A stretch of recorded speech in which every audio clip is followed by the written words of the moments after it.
வணக்கம் மக்களே, உங்கள் அருள்வாக்கம்மா கீதாலட்சுமி பேசுகிறேன்.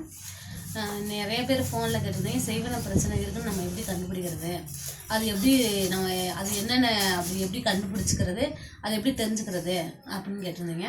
நேரில் வரவங்களும் கேட்டிருந்தீங்க. இது தெரியாமல் நாங்கள் ரொம்ப நாள் அலைஞ்சிட்டு இருந்தோம் அப்படிலாம் கேட்டிருந்தீங்க. அதுக்கு நான் விளக்கம் சொல்கிறேன்.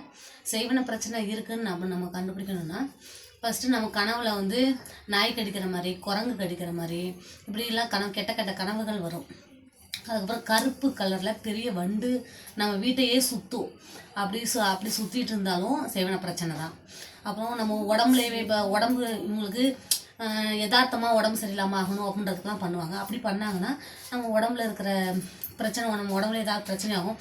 கால் ஃபுல்லாக வீங்கும், மறுத்துக்கும், கைக்கு நம்மளால் நடக்க முடியாது, இப்படிலாம் இருக்கும். நம்ம ஹாஸ்பிட்டல் போய் பார்த்தாலும் நமக்கு சரியாகாது. எத்தனை தடவை பார்த்தாலும் அது சரியாகாது, சரியாகிற மாதிரி இருக்கும். திருப்பி நம்மளால் எதுவும் அதுக்கு தீர்வு காண முடியாது. அப்படி இருந்தால் நம்ம ஹாஸ்பிட்டல் பார்க்குறது வேஸ்ட்டு. நம்ம மாந்திரிக லைனில் வந்து நம்ம ஆன்மீக லைனில் நம்ம பார்க்குறது தான். பார்த்துட்டிங்கன்னா அந்த பிரச்சனையை நமக்கு கரெக்டான வச்சு அது கட்டி அழிச்சிட்டாங்கன்னா அந்த செய்வன பிரச்சனை தானாக அழிஞ்சு போயிடும். தொழிலையும் முடக்கம் பண்ணுவாங்க. ஒருத்தவங்க நல்ல வியாபாரம் ஆகிட்டு இருக்கு, இவங்களை எப்படியாவது முடக்கணும் அப்படின்னா நம்மளுக்கு அந்த தொழிலையும் வியாபாரம் ஆகிட்டு இருந்த அளவுக்கு இருக்காது. நம்ம அப்படியே படிப்படியாக குறைஞ்சிடும்.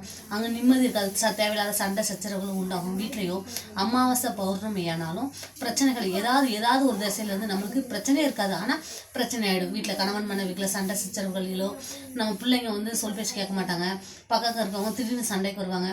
இப்படி நிறைய பிரச்சனைகள் வந்துட்டுருக்கும். அப்புறம் பார்த்திங்கன்னா அதுக்கு தொழிலில் சிறப்பாக இருக்கிறதுக்கு, சிறப்பாக இருந்துகிட்ருக்கவங்கள எப்படியாவது முடக்கணும். அந்த இடத்த விட்டு காலி பண்ணணும்னு வச்சா அந்த இடத்துல நம்மளால் இருக்கவே முடியாது.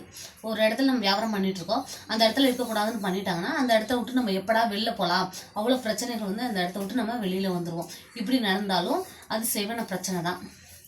நன்றி, வணக்கம்.